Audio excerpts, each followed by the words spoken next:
অনেকদিন আপনাকে সবাই দেখে না, তাই একটু আর কি ভিডিও করতেছে। এদিক সরে আসেন আর ওখানে দাঁড়ান। তারপরে কি অবস্থা এখন? মাদ্রাসার ক্লাস করতেছেন সুন্দর করে? আপনাকে অনেকদিন সবাই দেখে না, সবাইকে একটু সালাম দেন তো সুন্দর করে একটা। এদিকে তাকায় সালাম দেন তো। আসসালামু আলাইকুম। বলেন সবাই কেমন আছেন কেমন বলেন। আছেন? এদিকে তাকাই বলেন। কেমন আছেন? মাশাআল্লাহ।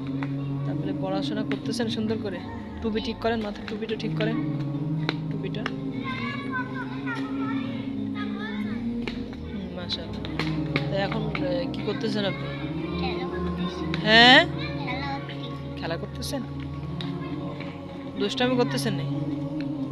তাহাজ্জুদ আগের থেকে অনেক ভালো হয়ে গেছে। এখন সে নিয়মিত পড়াশোনা করে লেখা সুন্দর লিখতে পারে। এখন লেখা শিখে গেছেন না? আগের থেকে লেখা সুন্দর হয় এখন? সুন্দর হয়? কতদিন হয়েছে লেখা শিখছেন? মেলা দিন। 9 দিন হয়ে গেছে। ঠিক আছে, তাহলে মন দিয়ে পড়াশোনা করতে হবে কিন্তু, ঠিক আছে তো? ঠিক আছে, তাহলে সবাইকে একটা সালাম দিয়ে তারপরে চলে যাবেন, ঠিক আছে? বলেন সবাই আমার জন্য দোয়া করবেন। এদিকে এদিকে এদিকে তাকিয়ে বলেন। সবাই আমার জন্য দোয়া করবেন। ঠিক আছে, যান খেলা করুন।